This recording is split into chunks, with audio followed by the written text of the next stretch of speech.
이 정통주 시대 오늘 주요 인물들과 그 사상에 대해서 우리 살펴보려고 합니다. 그래서 우리 기독교, 우리 개신교를 프로테스탄트라고 하거든요. 이 개신교의 근간은 종교개혁과 정통주의다. 여기서 정리되고 체계화된 것들을 우리가 굳게 붙드는 게 중요합니다. 우리 앞으로 보게 될 수많은 시대들마다 여기에서 자꾸 벗어나고 정리된 교리와 신학에서 왜곡되고 변질시키고 이런 것들이 되게 많아요. 그래서 우리가 여기에 그때마다 내가 생각하고 있는 것들, 우리 교회가 선포되고 있는 것, 우리 교회에서 선포되는 것, 우리 교회가 공적으로 가르치는 내용들, 그리고 한국 교회가 지금 가고 있는 길들, 이 모든 것들 우리가 평가하고 판단하는 게 되게 중요합니다. 그죠? 그래서 우리가 올바른 길로 초대교회가 갔던 역사적 기독교가 걸어갔던 올바른 길로 우리가 가야 되는데 그때마다 우리가 기준점이 있어야지 돌아갈 수 있거든요. 우리 자신이 올바른지 거릇된지 판단을 해야 되니까 그걸 살펴보려면 종교개혁과 정통주의 시대의 이 유산들을 우리가 붙잡지 않고는 이것을 제대로 알지 못한다면 우리가 돌아가야 될 곳이 어딘가조차 모르고 유리하고 방황할 수밖에 없는 겁니다. 그래서 우리가 지금 종교개혁 시대와 정통주의 시대의 이 내용들을 우리가 쭉 살펴보고 있어요. 그래서 오늘은 이제까지 우리가 정통주의 시대는 종교개혁의 유산을 체계화시키고 정리한 것이다 라고 했죠. 그리고 정통주의 시대는 크게 루터파 정통주의와 칼빈파 개혁파 정통주의가 있다. 루터파 정통주의는 종교개혁 1세대였던 루터의 가르침과 사상을 중심으로 루터파가 이렇게 생기고 거기서 그 내용들을 잘 정리했고 또 개혁파 이 정통주의는 종교개혁 2세대의 핵심 주자인 칼빈의 이 가르침과 사상들을 정리하고 물론 칼빈 혼자만의 것은 아니지만 그 주요 인물이 칼빈이기 때문에 그래서 칼빈파다 이렇게 표현하는 거죠. 그래서 그것들을 체계화시키고 정리한 게 개혁파 정통주의다라고 얘기했어요. 그래서 우리가 지난 시간에 루터파 정통주의는 1시간 공부를 했었습니다. 그리고 개혁파 정통주의에 대해서는 벌써 오늘이 4번째 시간이고 오늘이 거의 네 번째라고 볼 수도 있거든요. 물론 오늘은 전체를 다루긴 하지만 왜 그러냐면 현재 우리가 서 있는 위치는 우리가 붙들고 있는 신학은 이 개혁파 정통주의 신학을 우리가 붙들고 있고 이 개혁파 정통주의가 종교개혁 전체의 주류 신학입니다. 이게 정통신학이에요.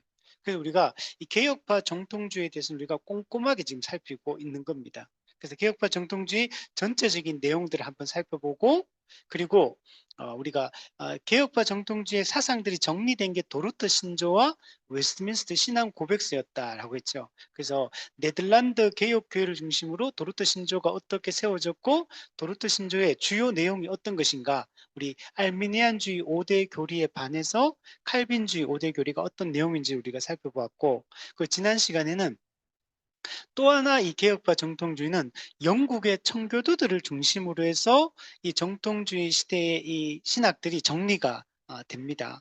그리고 개혁파 정통주의 시대 전체를 어떻게 보면 최종적으로 집대성한 이 문서는 웨스트민스터 신앙 고백서다라고 얘기할 수 있습니다. 그래서 크게 도르트 신조, 웨스트민스터 신앙 고백서가 개혁파 정통주의의 핵심 사상을 담고 있다라고 얘기할 수 있어요. 물론 그 이외에도 벨직 신앙 고백서나 또 하이델베르크 교리 문답이나 다른 것들도 있습니다. 있지만 그러나 주된 거는 이 두 가지이기 때문에 또 우리가 네덜란드 개혁교회 도르트 신조 그리고 웨스트민스터 총회에서 이루어졌던 영국에서 이 웨스트민스터 신앙 고백서 이 내용들을 우리가 지난 시간에 살펴보았습니다. 자 그리고 오늘은 정통주의 전체, 루터파 그리고 개혁파 정통주의 전체의 주요 인물이 누구인가?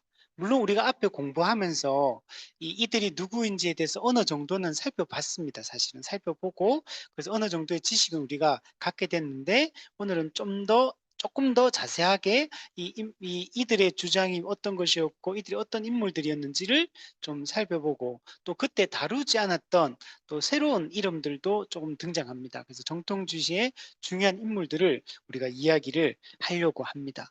근데 여기에 기록된 인물들은 루터파 정통주의자도 있고 개혁파 정통주의자도 있습니다. 그런데 대부분은 개혁파 정통주의자들입니다.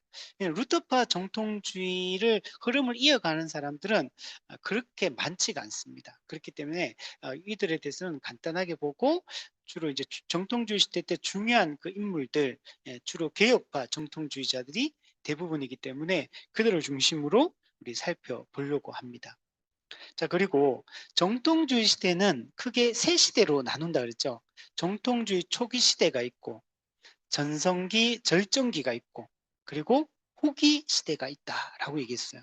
네, 종교개혁이 일어나고 이제 정통주의 시대가 시작이 되면서 종교개혁의 유산들이 정리가 되는데 초기에 활동했던 인물들이 있고 또 전성기를 절정기를 구가하고 정통주의 신의 중요한 인물들이 있고 그리고 이후에 그들이 한 1680년경에 대부분 다 정통주의 대표주자들이 거의 다 죽습니다. 1680년경에. 그래서 거의 1680년 이후로는 정통주의 쇠퇴기 또는 후기라고 이야기를 할 수 있는 겁니다. 그래서 크게 두 개로 나누어서 한번 살펴보려고 합니다. 1565년부터 1640년까지 이게 이제 초기 시대입니다.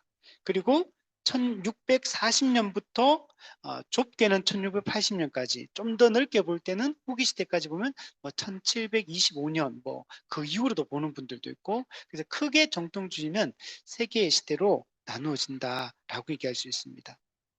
칼빈이 1564년에 죽습니다. 그래서 칼빈이 1564년에 사망하는 걸 기점으로 거의 1565년부터 정통이 시작되었다. 칼빈의 죽음으로부터 정통주의가 시작되었다라고 이야기를 할 수가 있는 겁니다. 그러니까 종교개혁 2세대의 핵심 인물인 칼빈의 사망을 기점으로 정통주의 시대는 시작되었다라고 얘기할 수 있고 그게 1640년까지 이게 진행이 되는데 초기 시대가 근데 그 중간에 뭐가 있냐면 1618년에 도르트 신조가 작성이 됩니다. 그래서 이 초기 시대도 두 개의 시대로 나누는 거예요. 그래서 1565년부터 또 도르트 신조 1618년까지를 초기 1세대라고 얘기하고 그리고 도르트 신조가 작성된 1618년부터 1640년까지를 초기 2세대 이렇게 또 구분해서 또 보기도 합니다. 자, 우리가 이런 기본적인 이 틀 안에서 우리가 루터파 정통주의자, 개혁파 정통주의자 이 핵심 인물들 이들에 대한 이야기들을 한번 살펴보려고 합니다. 자, 우선 이 초기 시대에 이제 루터파 정통주의의 핵심 인물은 필립 멜랑이톤입니다. 독일 사람이죠. 예, 루터의 제자 또는 루터의 동역자라고 얘기를 할 수가 있습니다. 우리가 루터파 정통주의 할 때 멜랑이톤에 대한 얘기들을 우리 했었죠. 예, 이 멜랑이톤에 의해서 루터파 이 사상이 이제 집대성되었다, 체계화되고 정리되었다라고 이야기를 할 수 있습니다. 근데 이 사람은 아주 중요한 게 이 사람의 특징은 평화주의자다 이런 얘기를 했었죠. 루터 같은 경우는 성격이 되게 한 다혈질, 한 성격하는 이런 인물이었습니다. 그 성격 자체가 원래 그렇고 그렇기 때문에 또 로마 가톨릭과 이게 싸움이 어떻게 보면 가능했을 줄 몰라요. 만약에 필립 멜랑이톤이 만약에 가장 전면에 나섰다면 아마 이렇게 대화하면서 이렇게 좋게 좋게 이렇게 얘기로 풀어보자 이런 식으로 진행을 했을 거예요. 실제로 멜랑이톤은 로마 가톨릭과도 끊임없이 대화하려고 평화를 모색하고 대화하면서 큰 중요한 본질적인 차이점이 아니라면 작은 차이점들은 서로 그냥 인정하고 약간 이렇게 가려고 하는 성격이 좀 강했어요. 그래서 어떻게든 대화를 해서 좀 작은 차이점들은 그냥 끌어안고 가자. 이런 주의가 이 멜랑이톤입니다.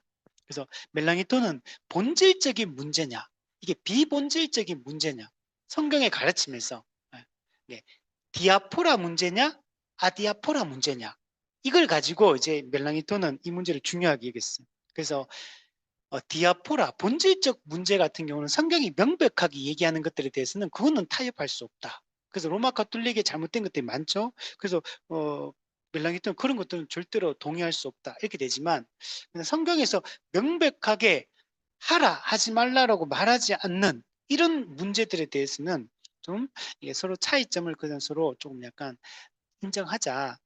그리고 대화하면서 우리 합의점을 찾아 나가고 올바른 길을 찾아 나가자. 이런 주의예요. 그래서 멜랑이토는 로마 카톨릭, 심지어 로마 카톨릭까지도 그런 대화를 모색했던 사람이니까. 그러니까 칼빈파, 개혁파하고는 더더욱 더 이런 거에 대해서 이렇게 토론하고 의견을 맞추어 가려고 하는 이런 사람이 멜랑이톤입니다. 그래서 어쨌든 간에 루터의 대변자, 루터 사상의 이 어떻게 보면 정리자가 바로 이 필립 멜랑이톤이다. 그리고 그가 쓴 책 중에 신학 총론, 또는 신학적 논제들 또는 뭐 신학 강요 뭐 이런 표현도 씁니다.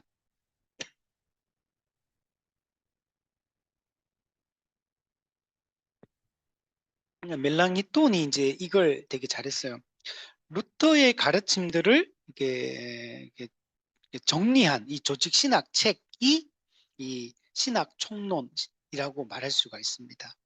여기에 이게 일종의 개신교 최초의 조직 신학 책이라고 이야기를 할 수 있습니다.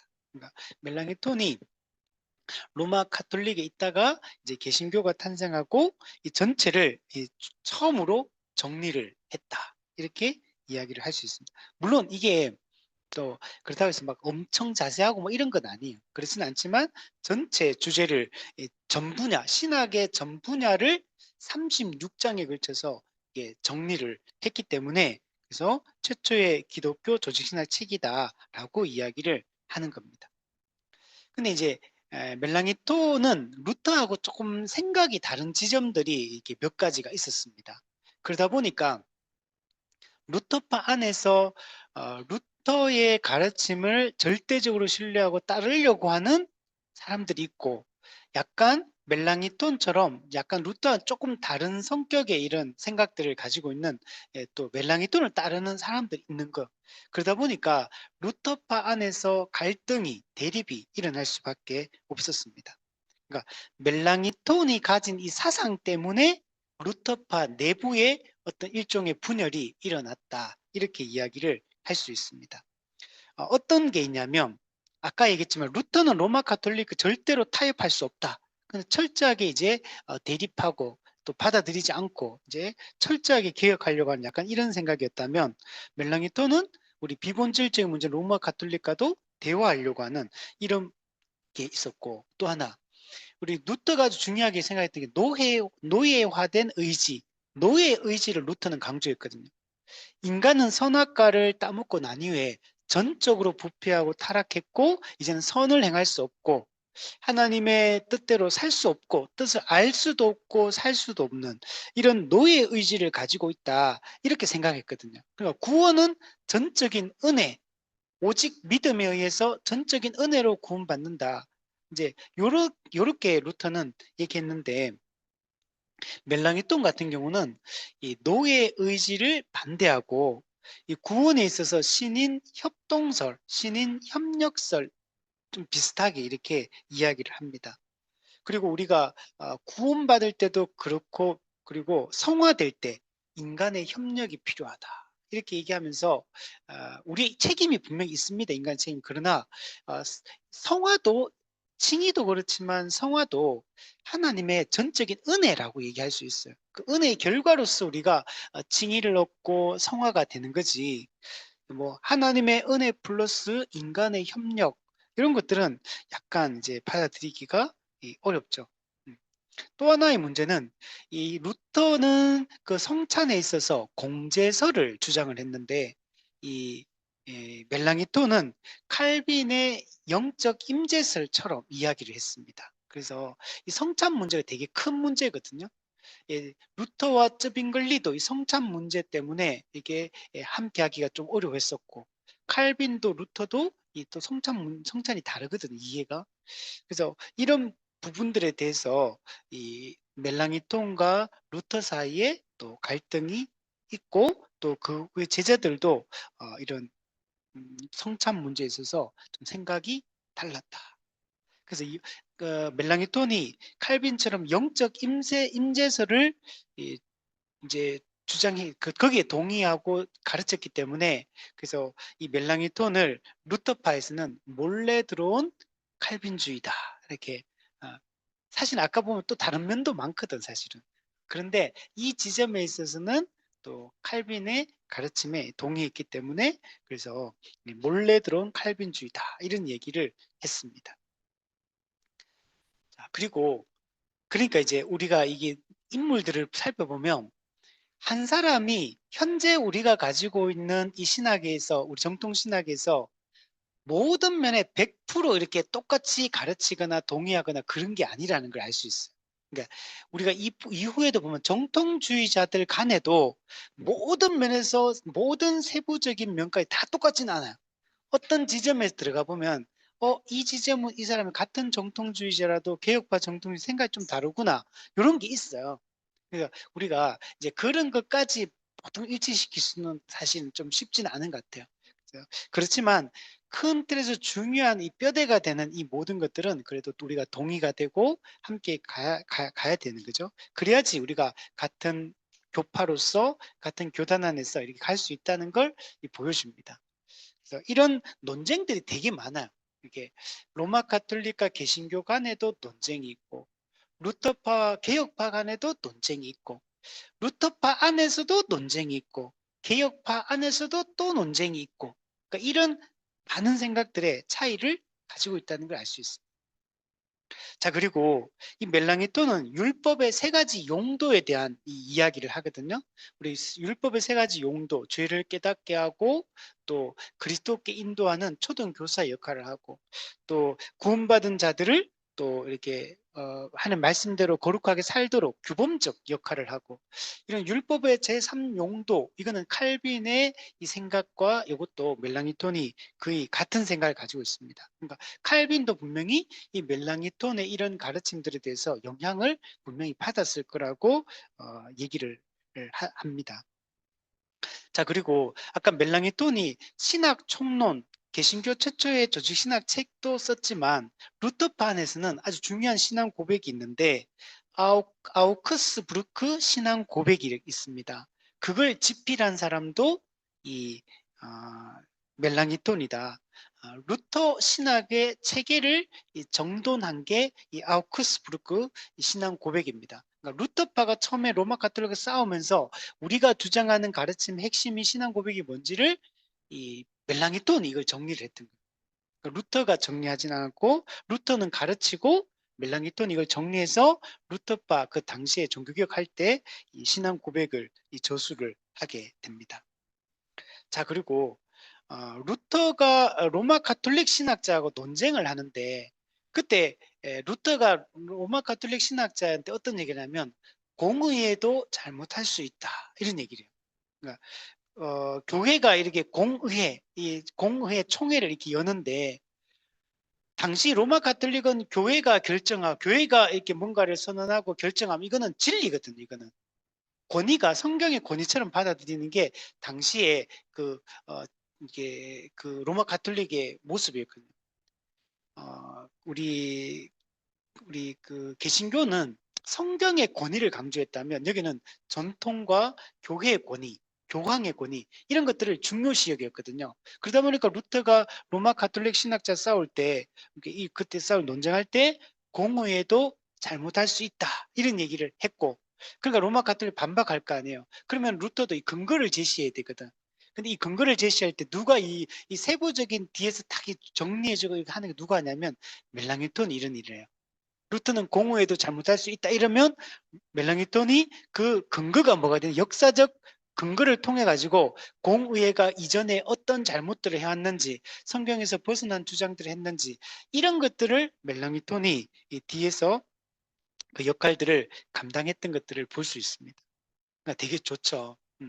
그러니까 앞에 나서서 이렇게 싸우는 사람이 있고 그 뒤에서 우리 보통 보면 뒤에서 이렇게 비서처럼 이렇게 쫙 정리해가지고 자료를 근거를 제시해주고 필요한 부분들을 채워주고 이런 역할, 멜랑이톤이 이런 것들을 잘했던 것 같아요. 그래서 멜랑이톤 되게 꼼꼼하고 또 이런 거 체계화시키고 이런 작업들을 상당히 잘하는 이런 인물이었다라고 얘기할 수 있습니다. 또 그리고 멜랑이톤이 또 어떤 사람이냐면 당시 이제 인문주의 운동, 인본주의, 인문주의, 뭐 르네상스 이런 게 막 일어나잖아요. 그러니까 이 인문주의를 이제 나중에 보면 계몽주의 이후의 인문주의를 우리가 받아들이지 않아요. 이거는 완전히 인간의 이성을 강조하고 계시를 부정하고 진리를 부정하고 그죠? 인간의 가능성을 강조하는 이런 거기 때문에 받아들이지 않지만 이 종교개혁 그 당시의 인문주의는 아직 그 정도까지는 가지는 않았던 것 같아요. 그래서 멜랑이톤이 보통 인문주의와 신학을 어떤 대립적인 어떤 이렇게 그런 관계로 설정을 하는 반면에 이 멜랑이톤 같은 경우는 인문주의를 신학을 이해하는 도구로 활용해야 된다. 약간 이런 생각을 가지고 그러니까 인문주의에 대해서 인간의 이성을 강조하고 이 정말 이런 것들을 완전히 부정적으로 본 게 아니고 이걸 적극 활용해서 신학을 가르치고 정리하는데 이걸 활용해야 된다. 이런 주장을 이 멜랑이톤은 했습니다. 또 멜랑이톤은 보니까 어떤 사람이냐면 자기 집에 사람들을 초대하는 걸 엄청 좋아하는 사람이었어요. 사람들을 초대해가지고 이런 인문학에 대해서도 토론하고 신학에 대해서도 토론하고 이런 얘기들을 나누고 생각을 정리하고 이런 것들을 엄청 좋아했어요.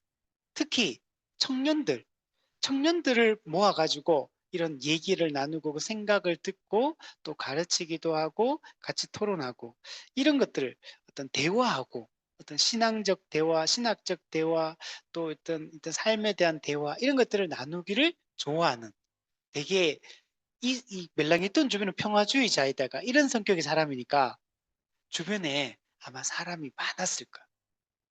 루터는 대쪽 같은 이런 사람이니까 좀 이제 무서워했을 그 사람들이. 근데 멜랑이톤 주변에는 이렇게 사람들이 많이 몰려 있었을 거라고 생각이 듭니다. 이렇게 멜랑이톤이 이제 죽음을 앞두고 사위가 이제 마지막으로 그러니까 좀 하고 싶은 얘기가 없습니까? 이렇게 사위가 질문을 딱 던지니까 멜랑이톤이 했던 말이 하늘나라 외에는 아무것도 묻지 말아라. 이렇게 얘기했대요. 그러니까 지금 다른 거는 나는 관심이 없다는 거예요. 죽음을 앞두고 하나님 나라, 천국 외에 더 다른 이야기는 하지 말라. 이렇게 말하고 나서 1560년 63세의 나이로 멜랑이톤이 사망을 하게 됩니다. 그리고 어디에 묻히냐면 루터 무덤 바로 옆에 붙여요. 멜랑이톤이. 예. 약간 어떻게 보면 조금 좀 중간에 루터하고는 사실 그거 없었 약간 생각이 좀 다르기도 하고 이후에 엄수 루터파, 순수파와 이 멜랑이톤파, 필리파 여기가 조금 갈등도 있고 했지만 그러나 이들이 정말 루터의 대변자다라고 할 정도로 정말 이렇게 친밀한 그런 단짝 같은 이런 사람이 멜랑이톤이었다. 그래서 이 멜랑이톤이 루터파 정통주의의 그 전체를 체계화시킨 대표적인 중요한 인물이다라고 얘기를 할 수 있습니다. 자, 그리고 이제 개혁파 정통주의의 핵심 인물은 이 데오드로 베자라고 이야기를 할 수 있습니다.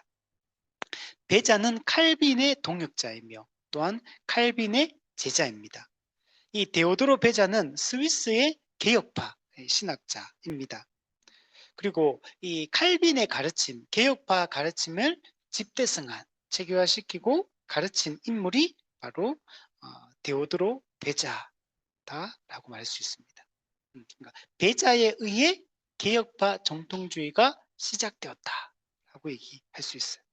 원래 베자는 법학을 공부를 했습니다. 그러다가 나중에 이후에 이제 신학으로 이제 그 변경해서 신학자가 되고 그래서 그의 평생을 후학을 양성하고 가르치는 일에 힘썼던 사람이 바로 베자입니다.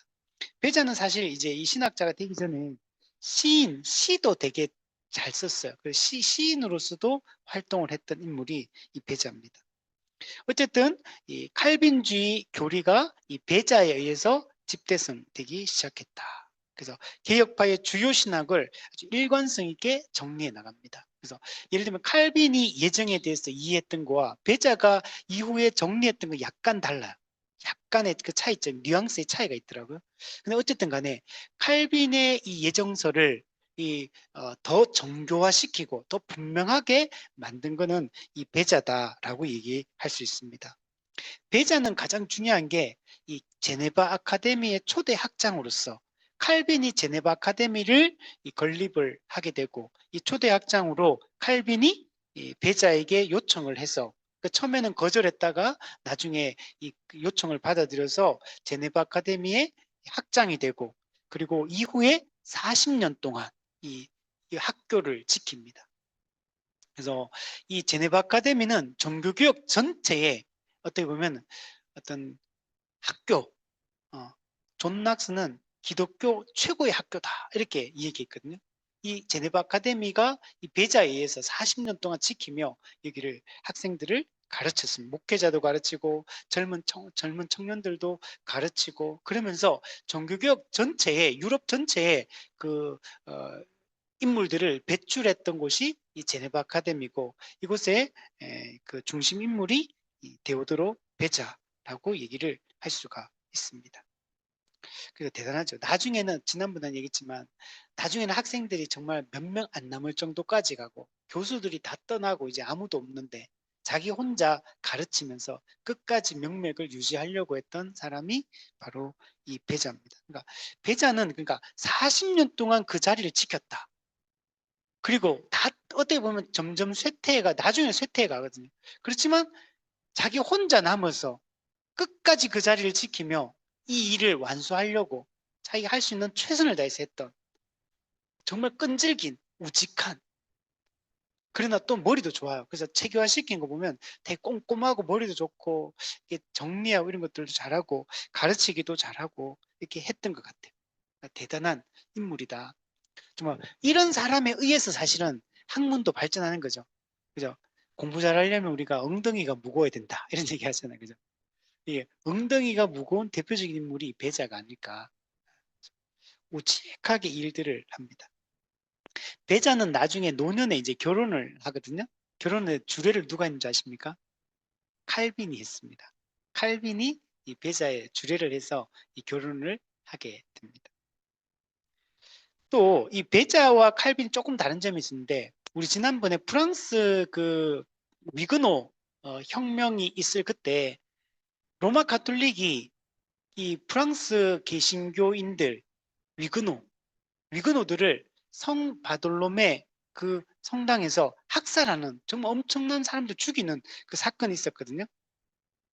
근데 이런 문제가 있을 때 칼빈 같은 경우는 약간 이거 막 저항하고 막 세게 저항하고 무력을 사용해서 저항하고 이런 것들을 칼빈은 조금 약간은 주저하는 칼빈은 너무 그렇게 안 하고 이 모든 건 하나님의 주권 가운데 있다고 생각하고 좀 이렇게 하려고 하는 성격이 강했다면 베자는 그렇게 생각하지 않아요.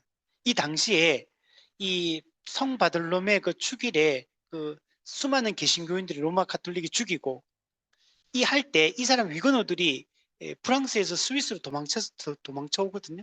이때 이 베자가 이 사람들 피난민들 도망쳐온 개혁자들 개신교인들 이들을 다 품고 이들을 이제 돌보고 이런 일들을 하거든요. 그 베자는 이런 문제가 즉 이걸 뭐라는 폭군이라고 폭군 불의한 정권이라고 표현해요. 폭군 불의한 정권에 대해서 우리가 어떻게 해야 되느냐 했을 때 저항하고 대항해야 된다라고 이렇게 할 수 있다 이렇게 생각을 했습니다. 그러니까 무조건 막 싸우자 이건 아니고 필요하다면 이게 계속 우리 더 이상 이제 견딜 수 있는 그런 상황이 안 된다고 판단이 되면 그 불의한 정권을 전복시키기 위해서 무력을 사용할 수 있다라고 베자는 생각을 했습니다. 그러니까 그러니까 이게 일반적인 게 아니고 신앙의 자유와 관련된 거. 참된 진리를 붙들고 신앙의 자유를 이때는 목숨이 걸려 있는 문제였잖아요. 그래서 이런 문제 앞에서 이 신앙을 억압하고 또 실제로 목숨을 죽이고 이런 시대였으니까 그럴 때 무력을 사용해서라도 저항할 수 있다. 이렇게 생각을 했던 사람입니다. 또 중요한 그가 했던 말 중에 이런 말도 있어요. 그 로마 가톨릭이 했던 말이 뭐냐면 성인들이 그렇게 남아돌 정도로 많은 공로를 갖고 있다면, 그죠? 우리 로마 가톨릭은 성인들 있잖아요. 성인들. 성자 숭배가 있잖아요. 성인 숭배. 그 사람들이 그들의 공로를 더디어 내가 구원받는데 그게 도움이 된다고 생각하거든요. 근데 거기에 대해서 배자가 성인들이 그렇게 많고 그렇게 많은 공로를 갖고 있다면 당신들한테 예수님의 공로가 꼭 필요하냐? 성인들의 공로가 그렇게 많고 성인들이 그렇게 많고 그렇게 공로가 많다면 그리스도의 공로가 꼭 필요한 이유가 뭐냐? 이렇게 물어봅니다. 그러면서 개혁되지 않은 로마 가톨릭의 신앙체계는 그리스도의 영광에 대한 모욕이다. 예. 그런 것들을 주장하는 것은 그리스도의 십자가의 사역과 그 영광을 모욕하는 것이다. 라고 이렇게 이야기를 했습니다. 그러다가 이제 나중에 배자도 이제 이제 이렇게 하다가 사역하다가 이제 칼빈이 먼저 죽게 되죠. 1564년에 죽게 되는데 우리 결혼 주례는 칼빈이 했다면 칼빈의 장례 이 집례는 누가 하냐면 배자가. 배자가 이 칼빈의 장례를 집례하고 또 칼빈의 그 전기를 죽고 난 이후에 전기를 또 배자가 이 기록을 하게 됩니다. 그러니까 우리 앞서 루터파 정통주의 루터와 멜랑이톤, 그리고 개혁파 정통주의 칼빈과 또 이 데오도로 베자, 이 두 사람의 관계가 비슷하다. 이제 이렇게 이야기를 할 수 있습니다. 그러니까 서로가 그래서 아까 제자이기도 하면서 또 동역자이기도 한 거. 루터가 힘들 때 멜랑이톤이 뒤에서 탁 받쳐주는 거. 칼빈이 힘들 때 베자가 뒤에서 탁 받쳐주면서 같이 같은 시대를 또 살았던 동역자이기도 합니다. 이런 게 되게 중요한 것 같아요. 우리에게도 이런 인물이 있다면 얼마나 좋겠습니까? 그죠? 우리 주변에, 우리 옆에 이렇게 함께 할 수 있는 이런, 이게, 이렇게 서로를 이렇게 빛나게 해줄, 서로를 하나의 배 바르게 서게 해줄 이런 사람이 있으면 정말 좋을 것 같아요. 그게 뭐 우선은 배우자가 되면 좋겠죠. 배우자가 그런 역할들을 하고 또 교회 성도들이 그런 역할을 하고 좋은 믿음의 친구들이 그런 역할들을 하면 좋을 것 같아요. 자, 그리고 윌리엄 퍼킨스, 우리 지난주에 영국의 그 정통 개혁파 사상 우리 살펴볼 때 우리 청교도 칼빈파 영국 청교도 초기 지도자, 그리고 배자의 신학을 영국에 소개했던 이 사람은 청교도 개혁파 정통주의를 영국에서 실현하려고 애썼던 초기 지도자 윌리엄 퍼킨스. 이 사람은 비국교도, 그러니까 그 영국 국교회 성공회 소속이 아니고 청교도 신학자입니다. 윌리엄 당시 국교도하고 좀 달라요. 국교회하고 청교도하고 되게 신학의 내용도 그렇고 형식도 좀 많이 다릅니다. 영국 국교회는 로마 가톨릭과 개신교의 사이 어느 중간쯤 이렇게 서 있다고 봐야 되거든요. 그러다 보니까 철저한 종교개혁을 꿈꿨던 청교도들 입장에서는 이 국교회가 하는 많은 그 신학도 그렇고 그들이 하는 많은 그 종교적 행위들도 좀 받아들이기 힘든 것들이 많았어. 실제로 그렇게 저항하고 이렇게 요구하니까 국교회가 청교도를 엄청나게 이게 핍박하거든요. 많이 죽이고 괴롭히고 그래서 막 도망치고 이런 일들이 계속 일어납니다. 윌리엄 퍼킨스는 영국에서 이 칼빈주의 가르침을 철저하게 붙들려고 노력했습니다. 특히 예정설에 대해서 아주 강하게 강조를 했고 또 종교개혁의 핵심 가르침 파이브 솔라, 오직 성경, 오직 믿음, 오직 또 우리 은혜, 오직 그리스도, 오직 하나님께 영광, 이 파이브 솔라의 변호자다 이렇게 말할 정도로 이 종교개혁의 이 사상들을 붙들려고 노력했던 사람이 윌리엄 퍼킨스입니다. 우리 청교도 초기 이 지도자들 중에는 청교도의 양대 산맥이라고 할 수 있는 사람이 이 윌리엄 퍼킨스하고 좀 이따가 나오는 윌리엄 에임스. 윌리엄 에임스는 퍼킨스의 제자입니다. 두 사람이 초기 청교도의 지도자다, 양대 산맥이다 정통주의자라고 이렇게 불릴 정도로 이 초기의 영국 정통주의, 개혁파 정통주의의 아주 중요한 그 초기 역할들을 감당했던 사람이 이 윌리엄 퍼킨스다라고 얘기를 할 수 있습니다. 이 사람은 원래 성격이 어떠냐면 되게 좀 다혈질, 거칠고 좀 이렇게 말도 글글하고 이런 종류의 사람. 그래서 이 사람이 젊을 때는 술과 또 방탕한 생활 이런 것에 막 빠져 있었던 사람이에요.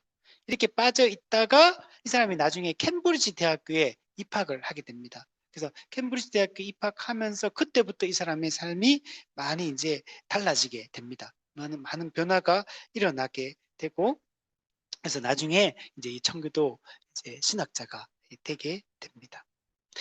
이 윌리엄 포킨스가 했던 중에 아주 중요한 게 뭐냐면 성경 해석학, 성경 해석을 어떻게 해야 되느냐, 성경 어떻게 바르게 해석할 수 있느냐와 관련해서 중요한 얘기를 합니다. 이런 얘기를 해요. 성경에 보면 불명료한 본문도 있다.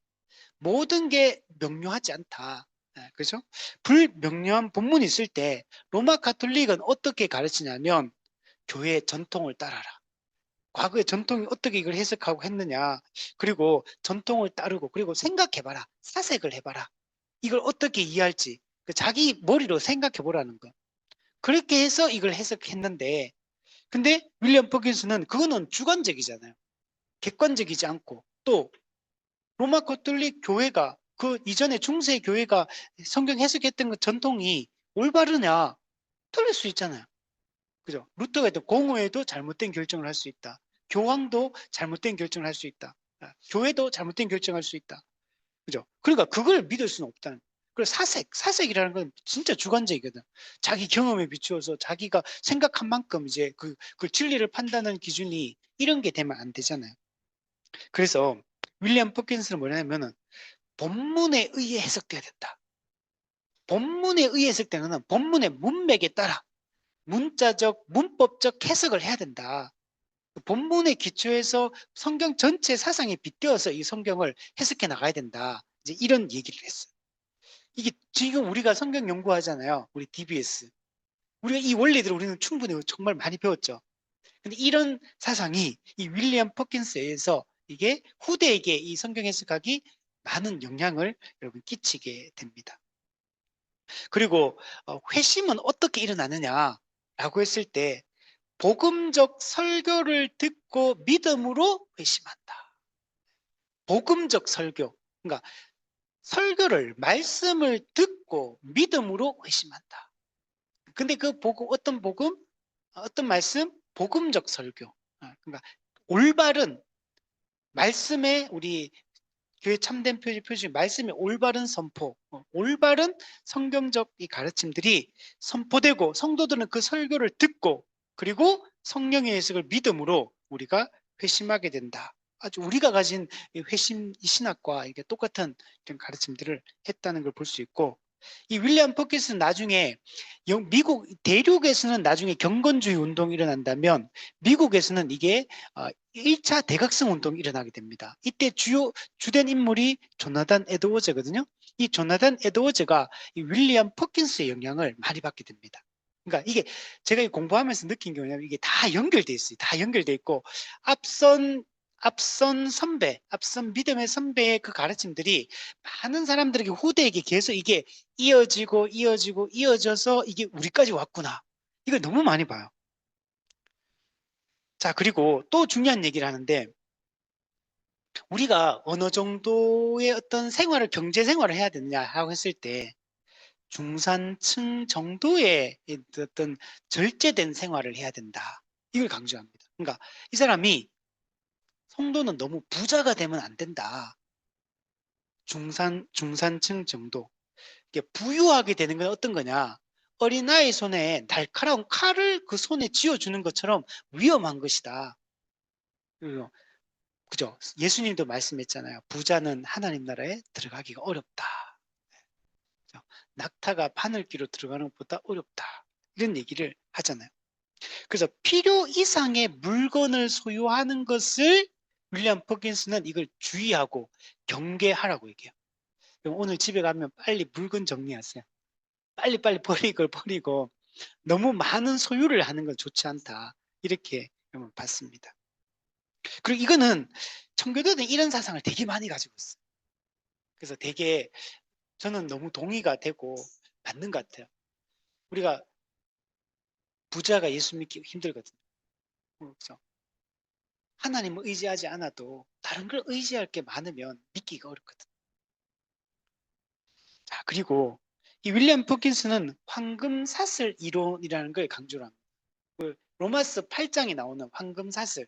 그렇죠? 미리 아시고 미리 정하시고 부르시고 의롭다 하시고 이런 이것처럼 이제 이 황금사슬 이론에 기초해서 뭘 강조하냐면 선택과 유기, 예정에 대한 강조를 하는 것.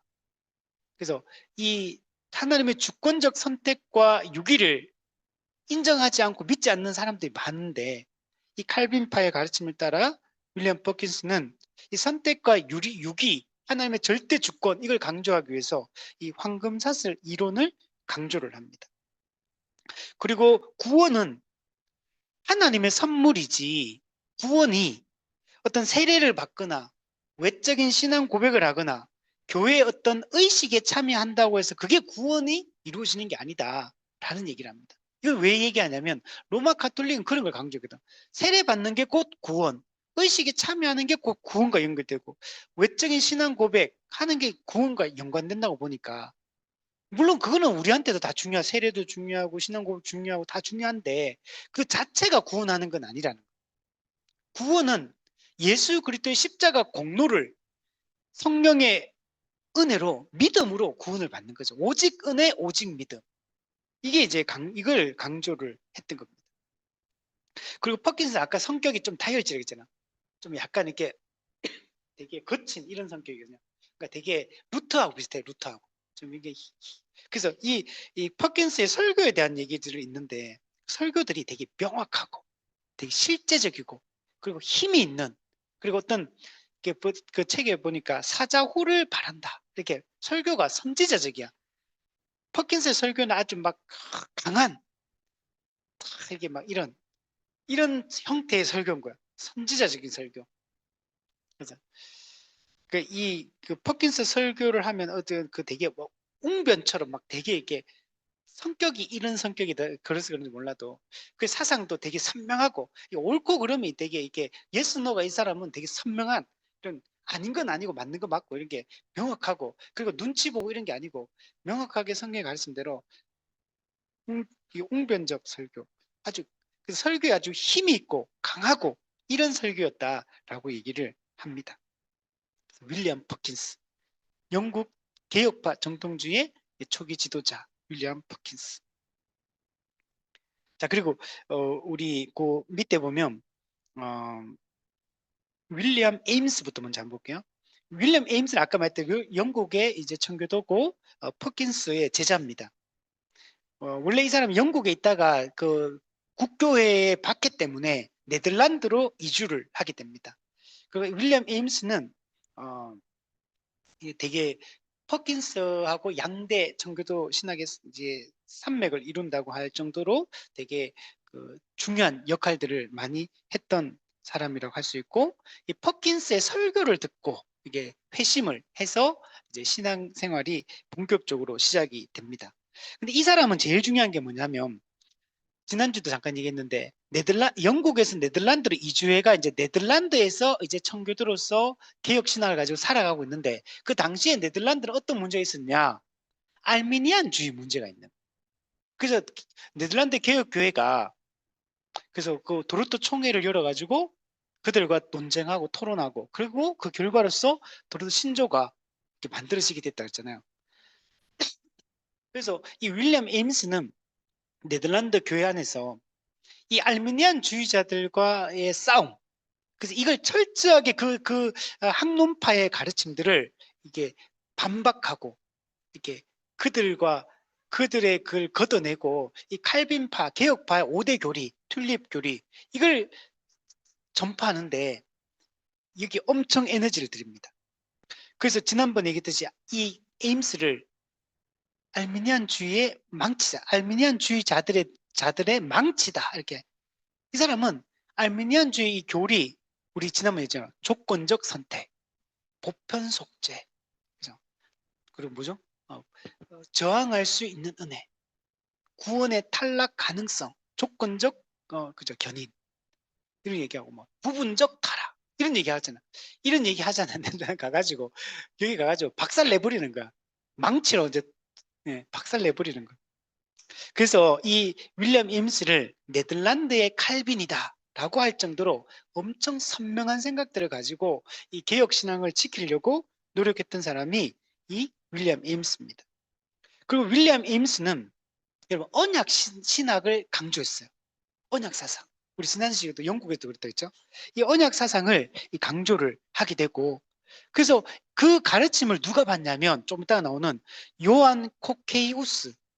요한 코케이우스가 윌리엄 이 에임스의 제자거든요. 그래서 이 사람에 의해서 나중에 언약 신학이 완성이 되게 됩니다. 그래서 이 코케이우스를 언약 신학의 완성자다, 이렇게 아버지다 이렇게 표현하거든요. 근데 이게 이 코케이우스가 이 윌리엄 에임스의 영향을 받은 거예요. 그래서 이런 신학들이 정리되었다라고 얘기할 수 있고, 그리고 이 대표적인 이 사람의 유명한 책이 있어요. 신학의 정수. 신학의 정수라는 에임스의 유명한 이 대작이 있습니다. 이 책은 이 개혁파 이 정통 신학들을 정리한 일종, 이것도 조직 신학 책이에요. 이것도 이런 것들을 집대성해서 만든 이 책이 신학의 정수입니다. 이 사람이 윌리엄 에임스입니다. 그러니까 이 한 사람 한 사람이 그래서 저는 이거 보면서 각자가 어떤 역할이 있는 것 같아. 각자 지역도 물론 다 달라. 네덜란드, 영국, 뭐 스위스 다 지역이 다 달라요. 근데 그 비슷한 시기를 동시대를 살았잖아요. 그 시대 살면서 자기가 처해 있는 그 환경 속에서, 그 정황 속에서 자기 역할을 해요. 네덜란드에 있는 사람은 네덜란드 교회가 처해 있는 그 상황 속에서, 영국에 있는 사람은 영국 교회의 그 상황 속에서, 또 스위스는 스위스 나름, 그죠? 이렇게 뭐 프랑스는 프랑스, 이탈리아는 이탈리아, 뭐 이렇게 각자 그 영역 속에서 이 올바른 이 개혁 신학을 붙들고 거기서 이것들을 변호하고 또 이걸 체계화시키고 또 이것을 후대에게 전수하고, 이런 역할들이 쌓여가지고 종교개혁 전체가 된 거예요. 근데 이 사람이 한 사람이 모든 걸 한 게 아니에요. 칼빈이 우리한테 중요한데, 근데 칼빈만 중요해. 루터는 안 중요하냐? 루터가 없었다면 칼빈도 없는 거예요. 그래요. 그럼 칼빈만 있으면, 루터와 칼빈 두 사람만 있으면 되는 거냐? 아니에요. 저 빙글리도 있어야 되고, 존 낙스도 있어야 되고, 멜랑이톤도 있어야 되고, 베자도 있어야 되고, 그 이후에 또 이런 사람들이 계속 이어져 가고 있는 거. 이들에 의해서 이 신학이 계속 우리가 전수되어서 오늘 우리에게까지 이렇게 내려오게 된 거. 오늘날 물론 지금은 이때 가르쳤던 이런 중요한 이런 가르침들이 오늘 이게 잘 그대로 유지가 잘 안 되고 있어서 문제예요.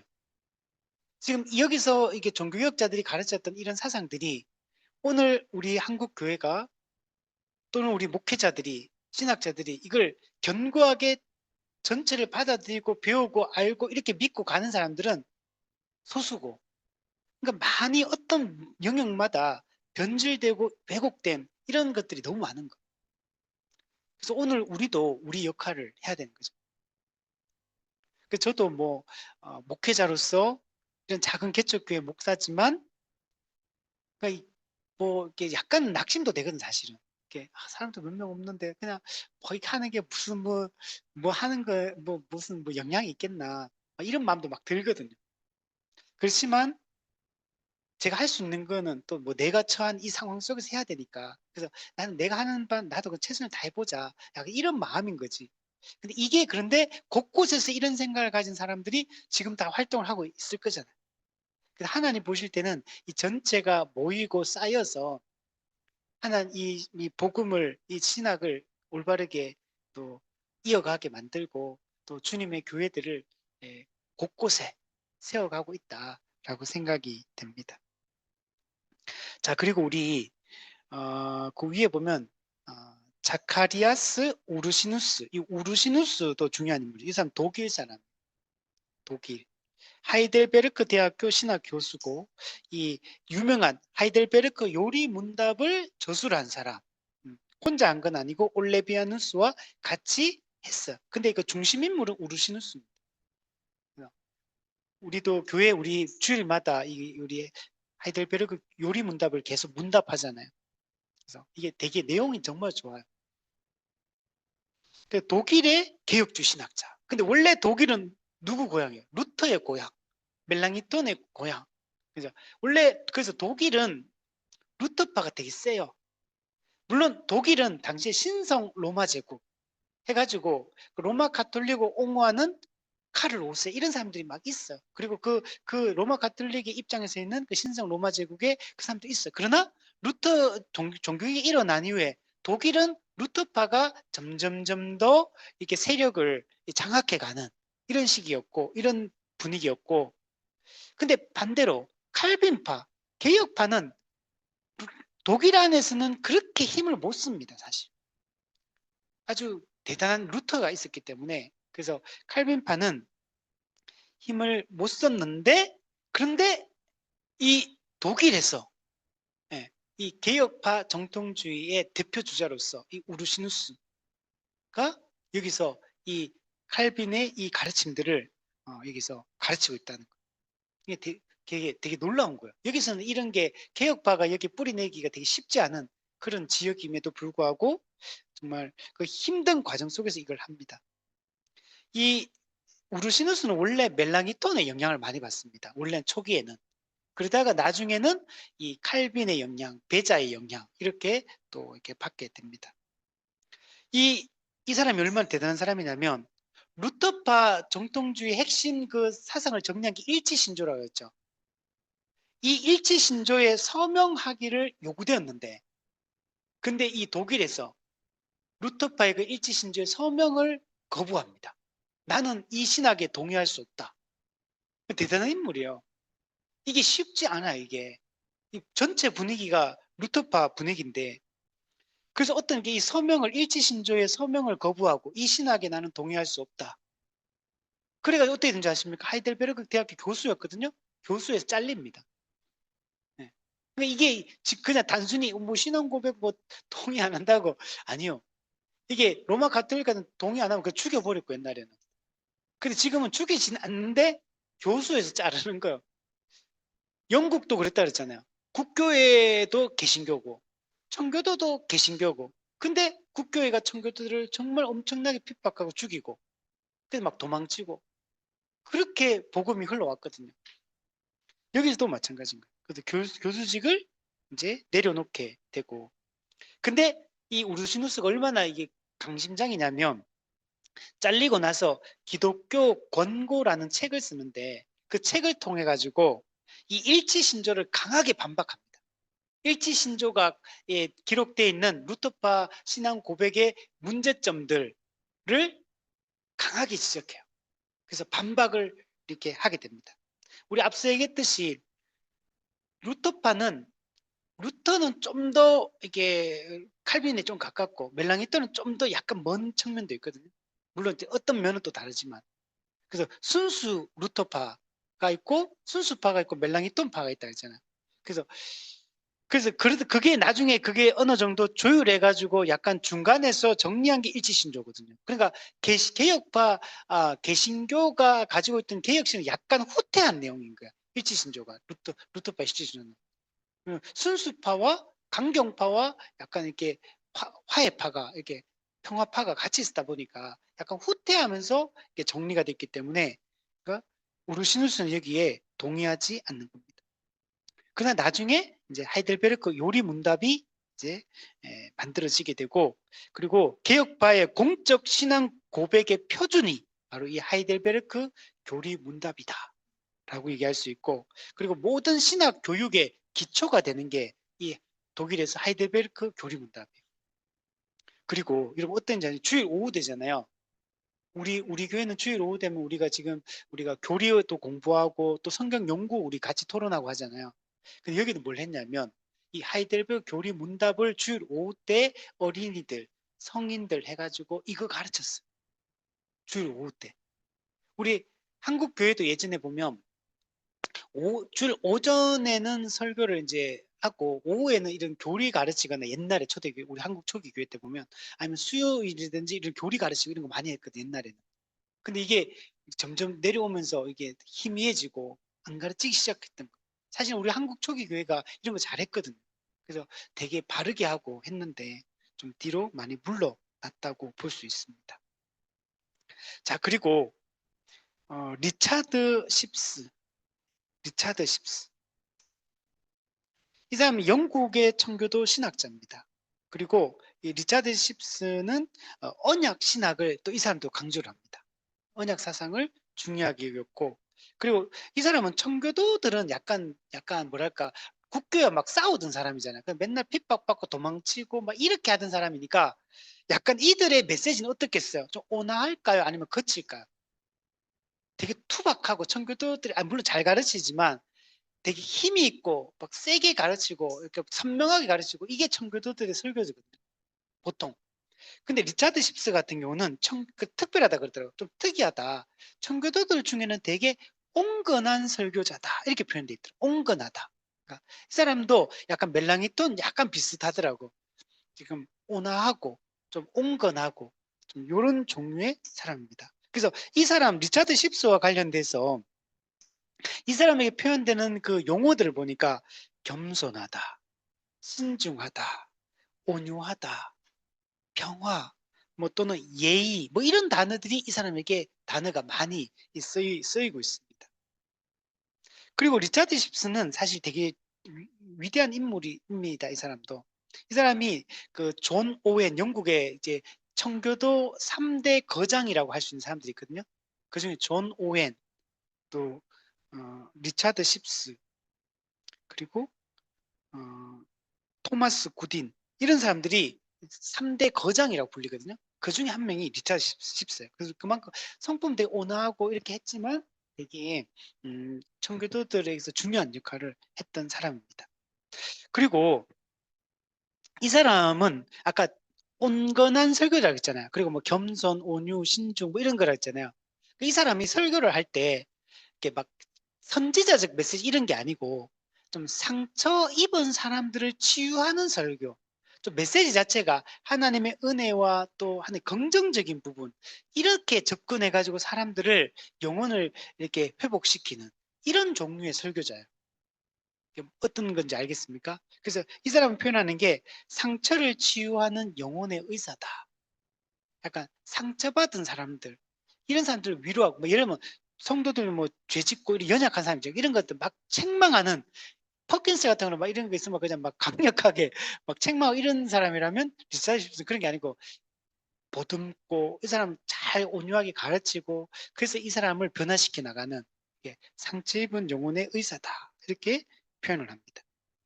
그리고 이 사람이 되게 중요하게 했던 게 뭐냐면 설교 운동을 펼쳐요. 그러니까 리차드 십스는 중요하게 생각했던 게 설교예요. 설교가 사람을 변화시킨다. 이 생각이 강했고 그래서 설교 운동을 통해서 영국 교회를 개혁하겠다. 이런 생각들을 가지고 있었습니다. 그러니까 설교를 아주 중요한 개혁의 수단으로 이렇게 이해를 했던 겁니다. 저는 되게 좋은 방법이라고 생각이 듭니다. 사실 교회가 수행하는 것들 중에 아주 중요한 가장 중심적인 위치에 있는 게 설교입니다.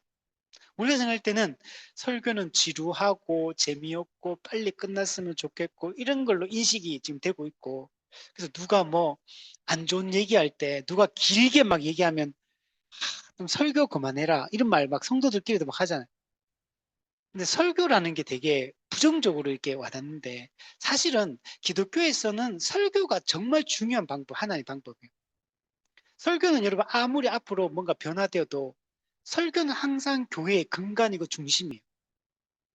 그래서 강단이 중요합니다. 강단이. 강단에서 공적으로 설교를 통해서 사람이 변해요. 그래서 설교는 힘이 있어요. 이게 선포고. 그래서 설교 운동을 펼쳤다. 그리고 또 하나 중요한 게 이 리차드 십스는 로마 카톨릭 같은 경우는 중앙 집권식이잖아요. 계급 제고. 그래서 주교단들이 있고 막 위에서부터 아래로 명령을 하다라고 이런 방식이에요. 자율성이 없고 위에 시키면 해야 돼요, 그냥. 근데 이 리차드 십스는 교회 중앙 집권화를 반대합니다. 그리고 개교회의 어떤 자율성, 자유와 평등에 기초한 이런 교회 정치 이런 것들을 강조합니다. 그리고 목회자들 사이의 어떤 계급화지 이런 거 있잖아요. 이런 거 싫어합니다. 그래서 모든 목회자는 평등하다. 이런 주장을 합니다. 로마 가톨릭은 아니죠. 교황, 추기경 높은 사람들이 있어요. 뭐 예를 들면 오늘날 감리교 같은 감독제 이것도 위가 되게 높아요. 근데 우리 뭐 장로교 같은 이런 데는 총회장이라고 해서 뭐 노회장이라고 해서 뭐 일반 작은 개척교회 목사보다 더 높은 사람은 아니에요. 다 그냥 평등하고 이렇게, 이렇게 똑같은 이제 같은 그냥 목사예요. 그래서 이걸 우리가 잘 생각 높은 게 아니에요.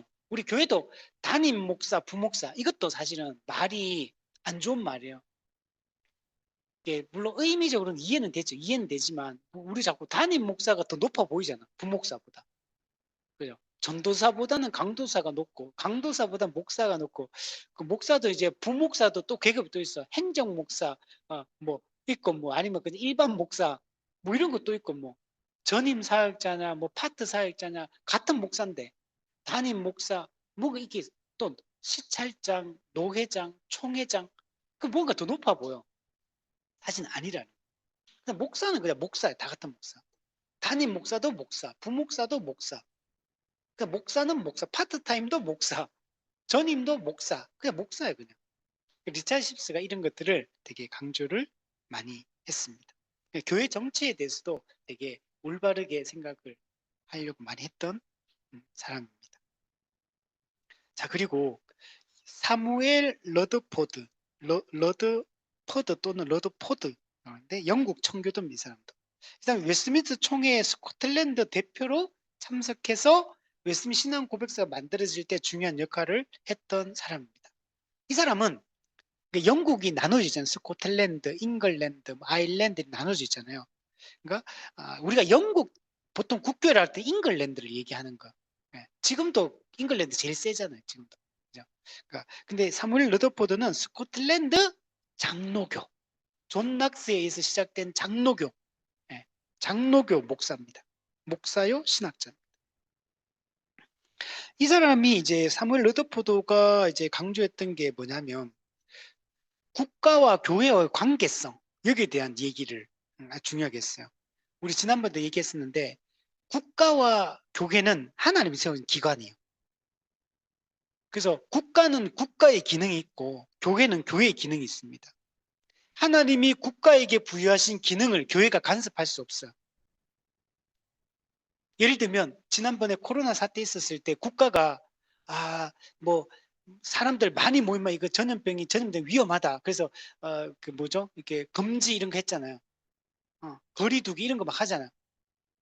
그래서 막 그때 교회가 막 교회를 박해한다. 국가가 막 무조건 모여야 된다. 막 이렇게 해가 막 싸우고 했잖아요. 그건 아니에요. 국가가 전염병이라는 그 상황 속에서 하나님이 국가에게 부여하신 그 역할을 잘한 거예요. 그거는. 그러면 그 국가가 그런 역할을 하는데 우리는 못한다. 이렇게 말하면 하나님이 국가에게 주신 권위를 교회가 거부하는 거예요. 그 잘못됐다는 거예요. 그리고 교회는 교회만의 또 영적 기능이 있잖아요. 그 교회가 우리가 오전 11시 예배 드린다. 그 국가가 왜 오전 11시 예배 드리냐? 토요일 날 예배 드리라. 이렇게 할 수 있느냐? 할 수 없다는 거예요. 교회가 하는 모든 교회의 역할과 기능들을 국가가 제한할 수 없어요. 그걸 국가는 어떤 역할을 해야 되냐면 교회가 교회의 역할을 감당할 때 그 영적 기능을 수행할 때 국가는 교회가 그 일을 할 수 있도록 보호해 주는 역할을 해야 돼요. 그게 그래서 실제로 그래요. 예전에 제가 부목사로 사역할 때 어떤 사람이 교회 주일 예배 드리고 있는데 와가지고 문 열고 들어가 예배 설교 중간에 와가 막 큰 소리 치고 막 이런 경우가 있었어. 그 자기 아내가 교회에 와 있는데 남편이 막 그 행패를 부린 거죠. 그래가지고 어떻게 했냐면 처음에는 이제 부격자 우리가 막 나가가지고 뭐 어떻게든 막 뒤에서 막 조용히 이 문제를 해결하기 위해서 했는데 이게 안 되는 거. 그래서 그래가 겨우 본당 문 밖으로 나갔는데 밖에서 또 막 소리치고 막 얘기를 하는 거야. 그러니까 이게 해결이 안 돼. 그러니까 막 부목사들, 부교육자들 나가가 막 해도 안 돼요. 그러니까 뭐 장로님도 막 나오고 막 뒤에 또 성도들 나가지고 해결하려고 막 해가 그러니까 좀 나가가 마당까지 가긴 갔는데 마당에서 안 가. 계속 소리치고. 그러니까 여기서 이제 어쩔 수 없기 때문에 경찰에 이제 연락을 했죠. 그래서 경찰이 와가지고 이제 예배를 방해하지 못하도록 데리고 이제 보냈죠. 데려갔다기보다는 집으로 돌려보냈죠. 이게 국가는 그 일을 해야 된다는 거예요. 국가는 기본적인 그런 국가에게 주어진 일이 있는 거죠. 그걸 교회도 그걸 방해해서는 안 되고 국가도 교회 간을 방해하면 안 돼요. 그래서 이걸 이 사무엘 르도프는 독립적 주권이다 이렇게 표현해요. 독립적 주권. 또 다른 데는 뭐 두 왕국의 분리 뭐 이렇게 적어요. 두 왕국의 분리. 그러니까 국가와 교회의 상호 복종을 강조하고 있는 거예요. 우리가 이거 오해하면 안 됩니다. 예. 그리고 국가는 국가 역할이 있고 교회는 교회 역할이 있어. 이걸 헷갈리면 안 돼. 예. 예. 지금 이걸 기독교 내에서도 국가가 하는 것들을 오해해가지고 뭐 이렇게 하는 경우가 많은데 잘못된 겁니다. 그거. 자, 그래서 그리고 또 사무엘 러더포드는 로마 카톨릭을 엄청 반대하고 또 뭘 반대하냐면 알미니안주의를 반대합니다. 그리고 또 하나 반대하는 게 있어. 이 사람은 아까 뭐랬어? 스코틀랜드 장로교잖아. 장로교 목사잖아요. 그래서 회중주의를 반대합니다. 장로회주의가 아니라 이 사람은 장로회주의거든요. 교회 정치상 장로회주의 입장에 장로교에 서 있기 때문에 회중주의를 또 사무엘 러더포드는 비판합니다. 회중주의는 그러니까 침례교 이쪽이죠. 이쪽 그러니까 회중주의 각 지교회가 모든 권한을 다 가지고 있어요. 그러니까 각 지교의 회중이 모든 걸 판단할 수 있는 그 한 지역 교회가 모든 걸 다 판단할 수 있는 게 회중주의거든요. 교회 정치상.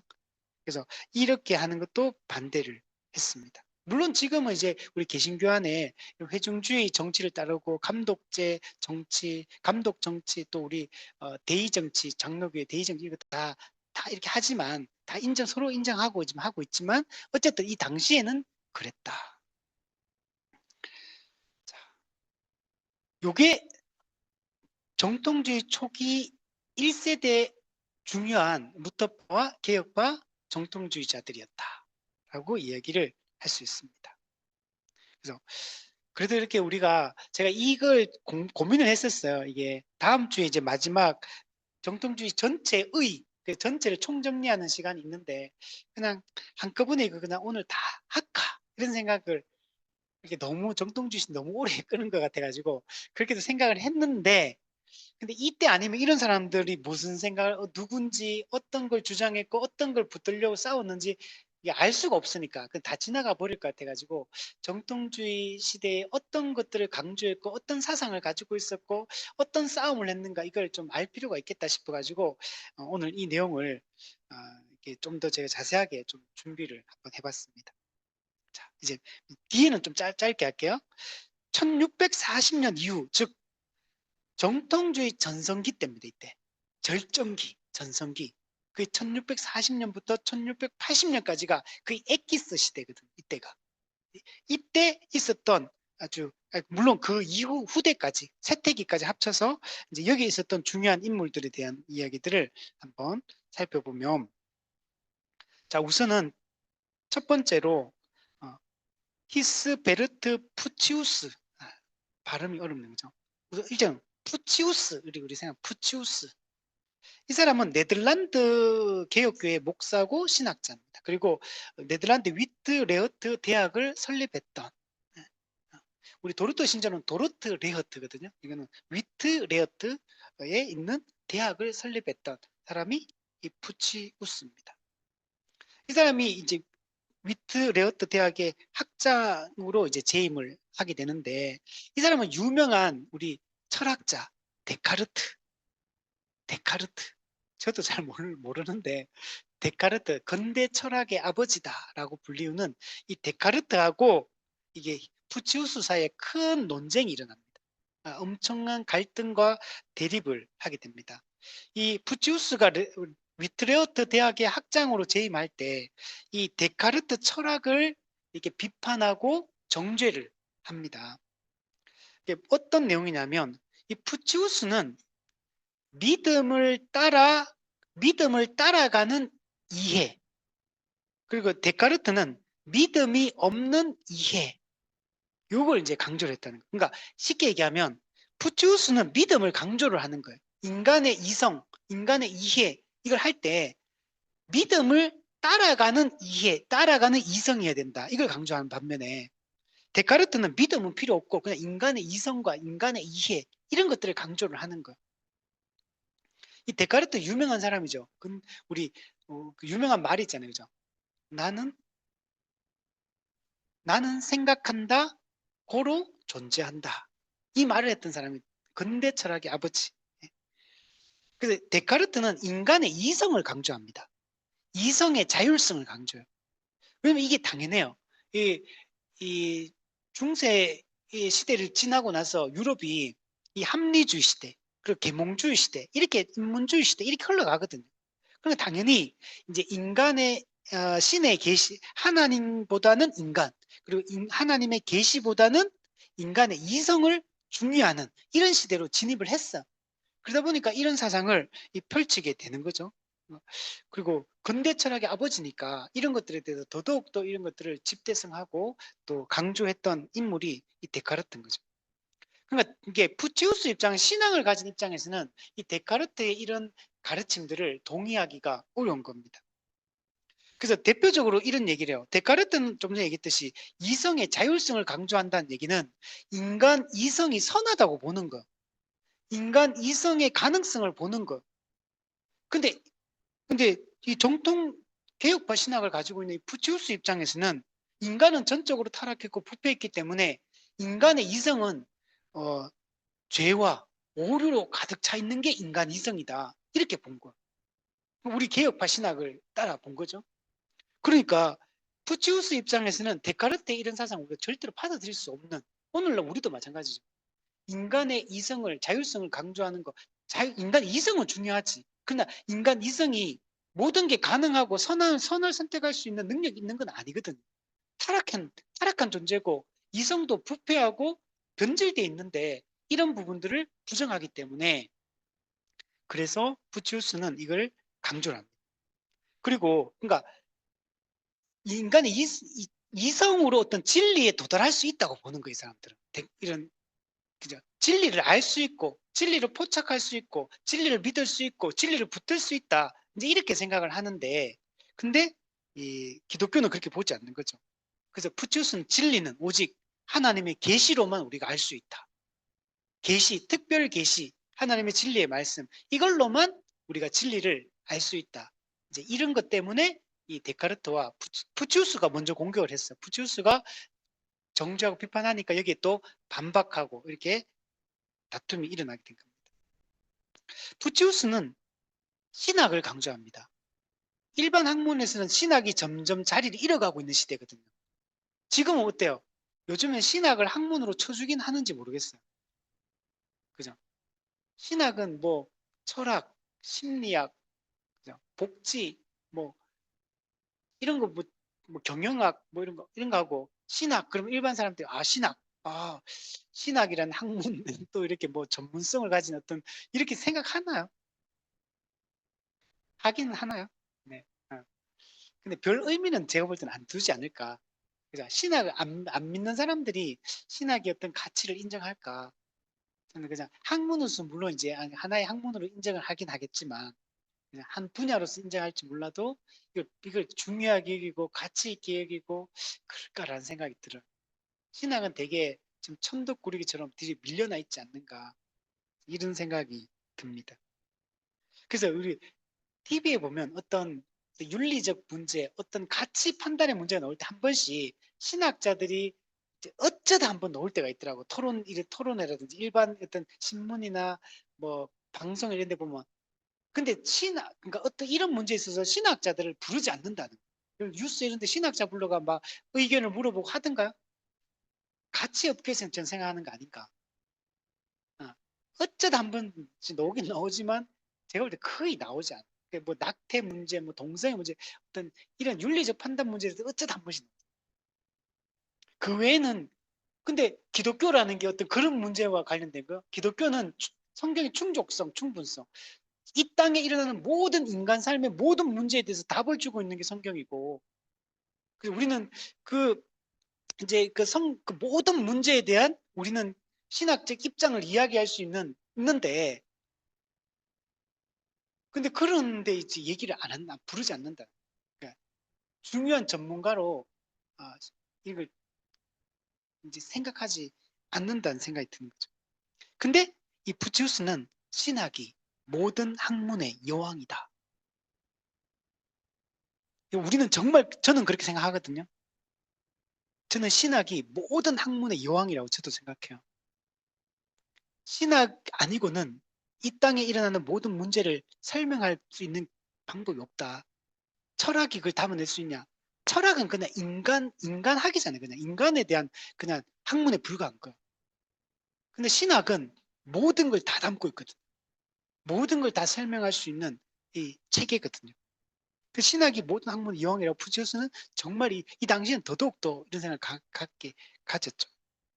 그리고 이 사람은 아까 얘기했듯이 네덜란드 학자이기 때문에 도르트 신조가 만들어질 때도 중요한 역할을 감당을 합니다. 그리고 로마 가톨릭, 알미니안주의를 강력하게 비판을 또 부치우스가 합니다. 그리고 이 종교개혁이 네덜란드에서 제2의 종교개혁이 일어났다라고 이렇게 보통 말을 많이 하거든요. 독일에서 종교개혁이 일어났잖아요. 근데 실제로 종교개혁이 이 네덜란드 개혁교를 중심으로 엄청 강하게 일어나요. 그래서 이걸 제2의 종교개혁이라고 불리는데 여기에 중심 인물이 누구냐면 바로 이 푸치우스다라고 얘기를 할 수 있어요. 그리고 푸치우스는 단순히 교리적 개혁, 올바른 교리를 가르치는 것에만 집중한 게 아니에요.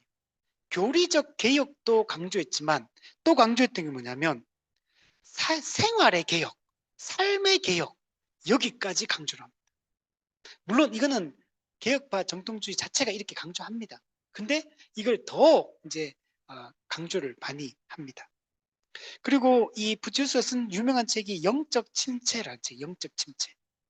영적 침체 그러면 우리가 마틴 노이드 존스 목사님이 생각이 나는데, 근데 거기에 비견돼 영적 침체라는 아주 좋은 책을 또 쓰기도 했습니다.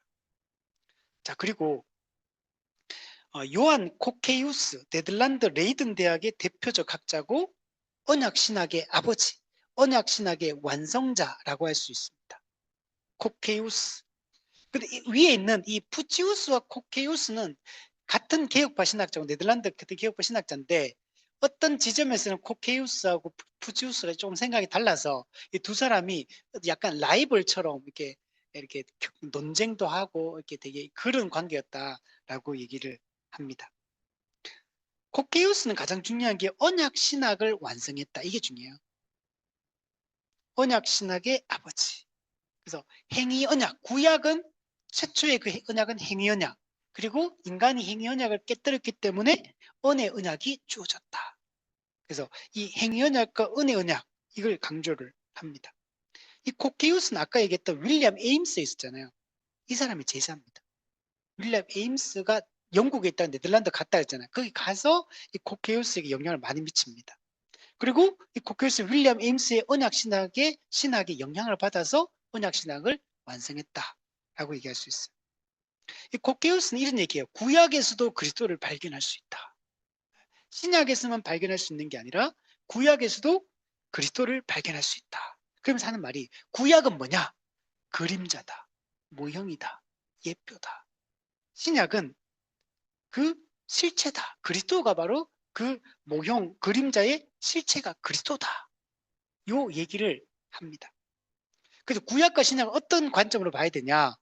코케우스는 약속과 성취의 관점으로 봐야지만 구약과 신약을 올바르게 이해할 수 있다.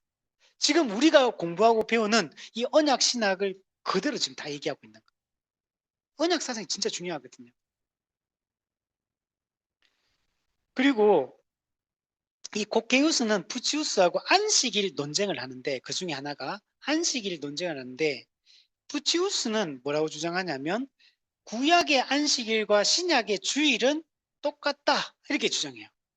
구약의 안식일과 신약의 주일이 똑같다, 동일하다 이렇게 주장한 반면에 코케이우스는 구약의 안식일과 신약의 주일은 다르다.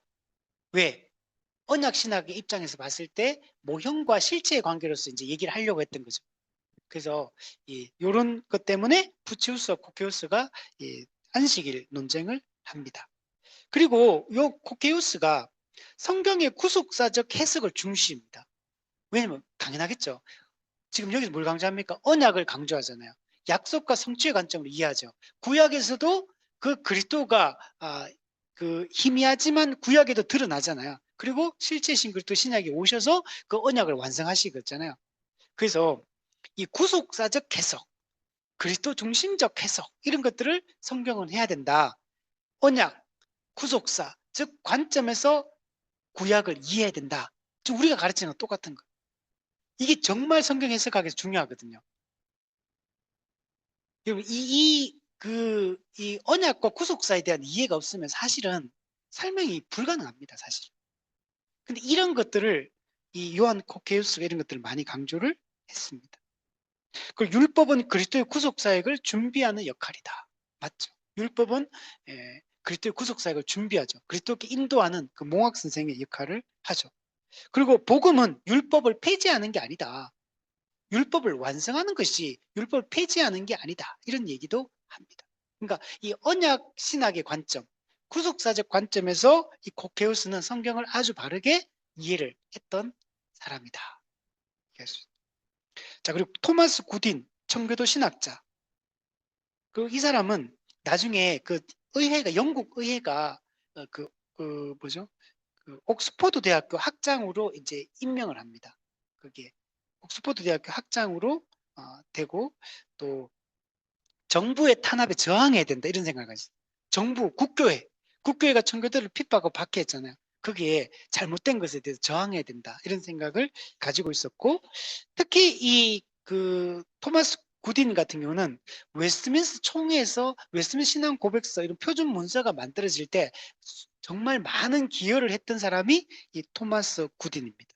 그래서 아까 얘기했죠. 토마스 구딘, 존 오웬, 또 아까 그 누구죠? 그 또 한 사람 누구죠? 누구였죠? 그 사람이 3대 거장이라고 했잖아요. 리차드 십스, 그 사람들. 네. 그래서 이 세 명, 토마스 구딘도 아주 중요한 역할들을 합니다. 그리고 영국 청교도 혁명을 일으켰던 그 중심 인물이 올리버 크로멜이에요. 토마스 크로멜의 친척, 올리버 크로멜. 그가 이제 청교도 혁명을 일으키는 중심 인물이거든요.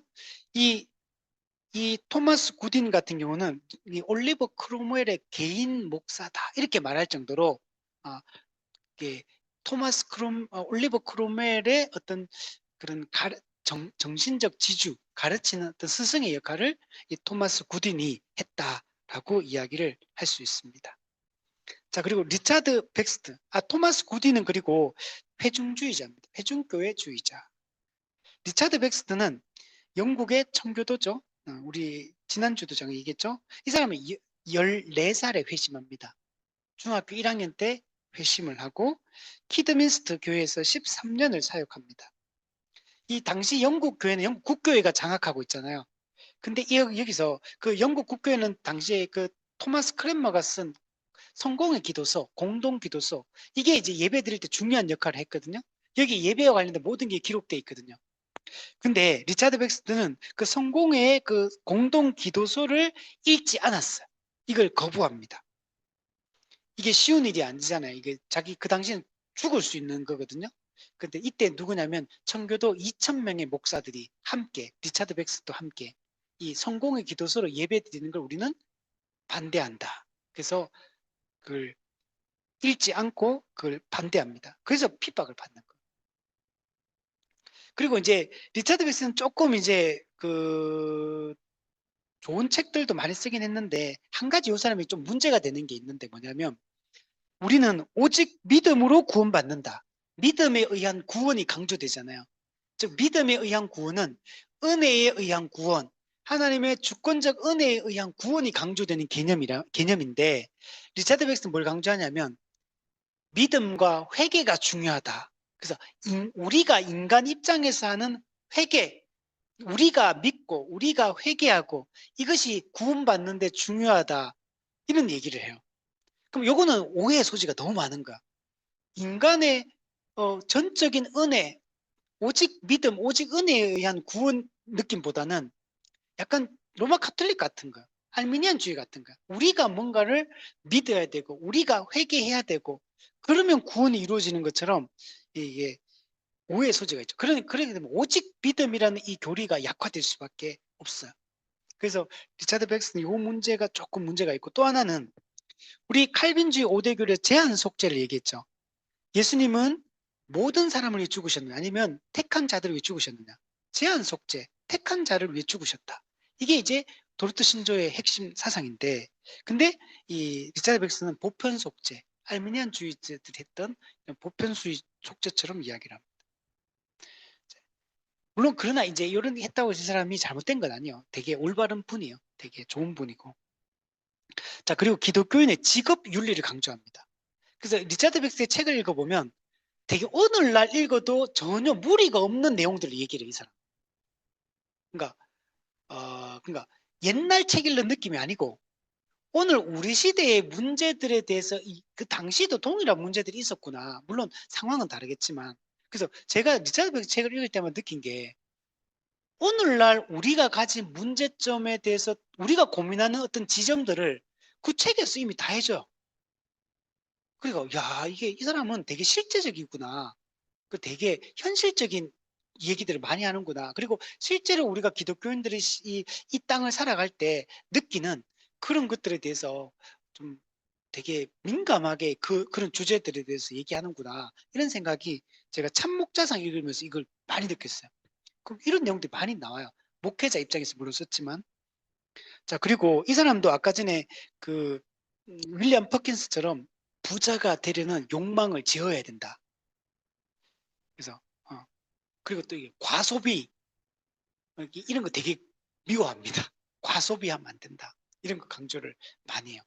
그러니까 청교도들은 다 그런 것 같아요. 다 이제 경건하게 살아가고 좀 청빈하게 살아가고 좀 그러면서 하나님께 좀 집중해서 살아가는 이런 삶들을 좀 추구를 했던 것 같아요.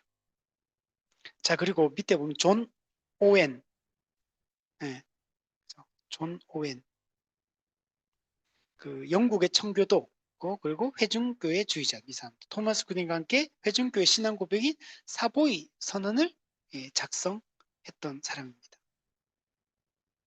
그래서 존 오웬도 죄 죽이기 이런 또 좋은 책들을 또 많이 썼던 사람입니다. 자, 그리고 프란시스 투레틴, 우리 투레틴은 이제 프랑스 사람이라고 했죠. 지난번에 한번 얘기했었는데 원래 이 사람은 고향은 이탈리아 출신이에요. 근데 스위스에 넘어가서 개혁 신학자가 됩니다. 그리고 정통주의 시대 절정기의 대표자가 전성기 대표자가 이 프란시스 투레틴이다 얘기할 수 있어요. 예정론을 강조하고 성경의 영감서를 강조합니다. 그리고 이 사람이 가장 중요한 게 이 변정신학을 변정신학 강요라는 책을 썼습니다. 우리 개혁파 정통주의의 어떤 조직신학 교과서와 같은 책이 이 변정신학 강요. 이것도 전체를 집대성 강요, 집대성한 거. 그래서 이 책을 어떤 분은 개혁교회 최고의 투레틴을 개혁교회 최고의 해설자다 이런 표현을 써요. 해설자. 그러니까 개혁파 정통주의 사상을 잘 설명해 준다는 거. 아주 자세하게 정교하게 이렇게 설명을 너무너무 잘해주는 그런 사람이 이 투레틴이다라고 얘기할 수 있습니다. 그리고 존 버년, 우리 영국의 청교도, 특히 이 사람 누구는 침례교인데 특수 침례교. 우리 지난번에 일반 침례교가 있고 특수 침례교가 있다 그랬죠. 이 일반 침례교는 루터파에 좀 가까운 침례교고 특수 침례교는 이 개혁파에 가까운 이 침례교가 특수 침례교입니다. 그러니까 특수 침례교는 우리 개혁파의 가르침에 가깝다는 거요. 그래서 철로역정을 기록하고 이 철로역정도 어떻게 기록하냐면 이 사람은 청교도니까 영국 국교회로부터 핍박을 엄청 많이 받아. 그래서 감옥에도 몇 번 갇혀. 그 감옥에 첫 번째인가 두 번째 감옥에 갇혔을 때 쓴 게 철로역정이에요. 감옥에 갇힌 상태에서 쓴 거예요.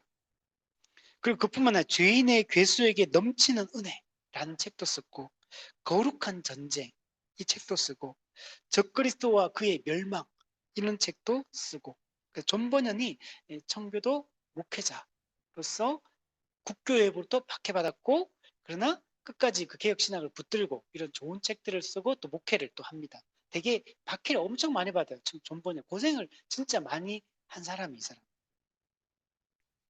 자, 그리고 존 플라벨, 존 플라벨. 이 사람도 그 청교도인데, 이 사람도 그 국교회자가 아니기 때문에 국교로부터 이 사람도 박해를 많이 받은 사람이고, 그리고 목회자지만 청교도 목사이기 때문에 강단에서 설교를 못했어요. 이 사람. 강단에서는 설교를 못하고 어디서 설교냐면, 이 사람은 길거리 설교자. 길거리에서 사람들에게 이 말씀을 가르쳤던 설교했던 사람이 이 존 플라벨입니다. 그리고 이 사람 그 청교도라는 이유로 또 감옥에 이 사람도 갇히게 됩니다. 그리고 감옥에서 전염병에 걸려가지고 생을 마감을 하게 됩니다. 그리고 이 사람은 중요하게 강조했던 게 뭐냐면, 말씀 묵상을 강조합니다. 말씀 묵상, 또 이렇게 기도 이런 거 묵상을 강조, 묵상. 그 또 하나 강조는 자기 점검, 말씀을 깊이 묵상하고, 그리고 기도를 통해 자신을 되돌아보고, 그리고 자기를 늘 점검하며 내가 참된 믿음에 서 있는지, 올바르게 내가 올바른 생각을 살고 있는지, 늘 하나님 앞에 내가 거룩하게 잘 살고 있는지 자신을 점검하는 것의 중요성, 묵상과 자기 점검의 중요성을 강조를 했습니다. 자, 마지막으로 페트루스 판 마스트리히트, 좀 어렵죠? 이 사람도 네덜란드 사람인데, 이 사람도 개혁파 정통주의자입니다. 그리고 이 사람은 이제 중요한 게 이 이론과 실천 신학이라는 책을 썼어요. 이론과 이 책이 중요합니다. 이 사람은 아까 했던 그 푸치우스의 제자, 푸치우스 네덜란드의 제자고, 이론과 실천 신학이라는 이 책을 썼는데, 이것도 조직 신학 책이라고 할 수 있어요. 근데 이 책이 엄청 탁월했다고 합니다. 그래서 네덜란드에서 이 이론과 실천 신학, 그리고 이 책은 누구에게 영향을 주냐면 미국의 조나단 에드워즈에게 영향을 많이 미칩니다. 이 책이. 그래서 이 책에 보면 이론과 실천 신학이잖아요. 그래서 강조한 성경 해석과의 또 관련된 어떻게 말씀을 우리 삶에 적용할 것인가. 그러니까 본문 이해로부터 시작해서 해석으로부터 시작해서 적용까지 이 단계를 4단계로 얘기를 해요. 그래서 어떻게 얘기하냐면 이론과 실천이잖아요. 그래서 본문 서기는 이제 주회를 얘기하는 거예요. 본문 자체를 해석하는 걸 얘기해. 해석. 그 본문 서기, 그리고 두 번째, 이거 다음에 교리 형성. 이 본문의 내용이 어떤 신학적, 보편적 교리, 신학적 교리, 메시지를 담고 있느냐, 교리 형성. 우리 뭐 성경 연구를 생각해 보면, 우리 성경 연구하는 게 본문 서기라고 할 수 있고, 그리고 우리 메시지 정리하잖아요. 그러니까 당시의 의미, 신학적, 보편적 의미, 서기적 의미, 보편적 의미. 이게 일종의 교리거든요. 그래서 두 번째가 교리 형성. 세 번째, 그러면 우리가 정리된 이 교리가 옳은지 그른지 변증. 이게 근거를 제시해야 돼. 그래서 변증의 과정. 이 올바른 교리를 변호하고, 그게 옳다는 걸 알고 이걸 가르치고 이런 일들을 해야 돼요. 그래서 이렇게 변증의 과정. 그리고 나서 이거 뭐냐? 실천적 적용. 이 4단계로 이렇게 해야 된다. 이런 얘기를 이 이론과 실천 신학. 물론 여기 이런 것도 설명하고 실제 내용을 설명하고 있습니다. 그래서 이 사람이 또 이런 중요한 역할을 했다라고 얘기할 수 있습니다. 네, 시간이 없어서 뒤에는 좀 빠르게 했는데, 자, 정리하면 어쨌든 오늘 이 내용들을 살펴보니까 루터파 정통주의, 개혁파 정통주의가 어떤 걸 위해서 이게 그들이 그들의 수고하고 또 생명을 걸고 싸우고 했는가, 그리고 이런 진리를 지키기 위해서 그들이 얼마나 많은 희생을 각오하고 자신의 정말 그 수고를 감당하면서 이 진리를 지켜왔는가, 그리고 가르쳐 왔는가를 우리가 알 수가 있습니다. 그래서 우리가 오늘 뭐 내용들은 뭐 자세한 내용은 없지만 그냥 크게 대충 정통주의 때 이런 것들이 중요하게 여겨졌고 이런 걸 강조했고 이런 걸 붙들려고 노력했구나, 이런 것 때문에 목숨 걸고 싸웠구나 라는 것들을 우리가 어느 정도 감이 올 것 같아요. 그래서 이 앞으로 이런 실제로 이런 책들을 이제 읽어가면서 또 이런 걸 공부하면서 좀 더 우리가 붙들어야 될 내용, 우리가 교회에서 이제 가르쳐야 될 내용이 이 내용들이거든요. 이제 이런 것들을 우리가 잘 알고 우리가 갔으면 좋겠습니다.